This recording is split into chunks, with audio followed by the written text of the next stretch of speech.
સમાચાર અમદાવાદથી જ્યાં આરટીઓના નગરોળ પ્રશાસનના કારણે વાહન ચાલકો હાલાકી ભોગવી રહ્યા છે। આયોજન આરટીઓનું એટલું ખરાબ કે વાહન ચાલકોને મુશ્કેલીનો સામનો કરવો પડી રહ્યો છે। લર્નિંગ લાયસન્સની પરીક્ષા માટે રોજ 50 વાહન ચાલકો ધક્કા ખાય છે કેમ કે સર્વરમાં પ્રોબ્લેમ છે।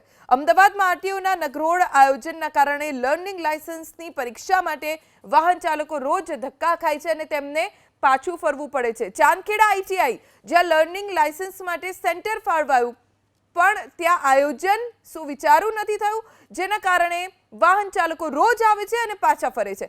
એક અઠવાડિયું થઈ ગયું, સર્વર સતત ઠપ થઈ જાય છે।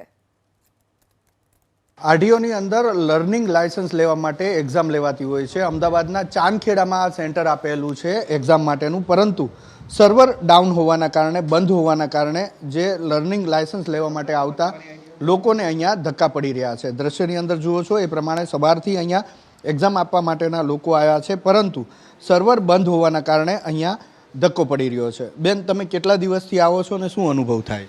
હું છેલ્લા 10 દિવસથી આવું છું ને આ પહેલાં મારી ડોટરને મેં મહિના પહેલાં લાયસન્સની અપ્લાય કરાવી હતી, એ પણ અહીંયા 4 થી 5 વખત ધક્કા ખાઈ ગઈ છે। પણ હંમેશાનું એક જ બહાનું હોય છે, સર્વર ડાઉન છે।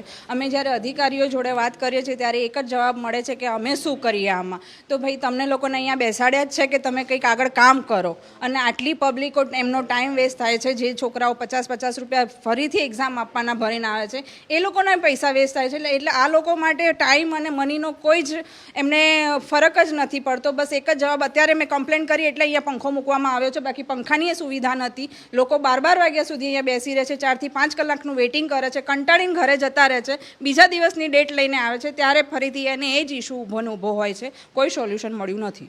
અચ્છા, આપ આજે જ આવ્યા કે તમે કેટલા દિવસથી આવો? તમારો શું અનુભવ? 4 દિવસથી અમે બી ધક્કા ખાઈએ છીએ, પણ આવું જ છે સેમ, સર્વર જ ડાઉન હોય હોલ ટાઈમ। કેટલા કલાક અહીંયા બેસવું પડે? 3 કલાક, લાસ્ટ ટાઈમ બી 3-4 કલાક બેઠા હતા, પછી ઘરે ગયા હતા પાછા। સર્વર જ નહીં ખુલતું। આપનો શું અનુભવ છે? સેમ, અમે બી જોડે જ આવીએ છીએ અને સર્વર ડાઉન જ બતાવે છે અઠવાડિયાથી। અચ્છા, અહીંના જે ઇન્ચાર્જ છે એમની સાથે વાત કરીએ। પ્રજાપતિ સાહેબ, આ બધા હેરાન થઈ રહ્યા છે, કારણ શું છે? આજે એકચ્યુઅલી જીસ્વાનું જે નેટવર્ક છે એમાં એરર આવે છે, એટલે એના લીધે અત્યારે હાલમાં કામ થઈ શકતું નથી। કેટલા દિવસથી આ એરર આવે? આજે જીસ્વાની એરર છે। આની પહેલાં 2 દિવસ પહેલાં એકવાર જે સારથીની વેબસાઇટ છે એ ઓપન થતી નથી, એના લીધે કામ બંધ હતું। એટલે એ રોજ કેટલા લોકો અહીંયા આ રીતે ધક્કા ખાય છે? કેટલા લોકો પાછા જાય? એટલે એકચ્યુઅલી એ તો એની એપોઇન્ટમેન્ટ ઉપર હોય છે, કેટલી એપોઇન્ટમેન્ટ રજીસ્ટર થાય છે એની ઉપર હોય છે। રોજની એપોઇન્ટમેન્ટ અલગ અલગ હોય છે। છેલ્લા 4 દિવસની મને કહો ને, કેટલી એપોઇન્ટમેન્ટ હતી?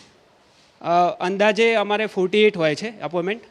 એટલે એ પ્રમાણે જો નેટવર્ક બંધ થયું હોય તો નેટવર્ક બંધ થયા સુધીમાં જેટલાનું કામ થઈ ગયું હોય એટલાનું પૂર્ણ કરી અને બાકીના જો બાકી હોય તો એ લોકોને પછી એવું થતું હોય છે કે આજે કોઈની એક્ઝામ થઈ કે નથી થઈ? આજે કોઈની એક્ઝામ થઈ કે નથી થઈ હજી સુધી?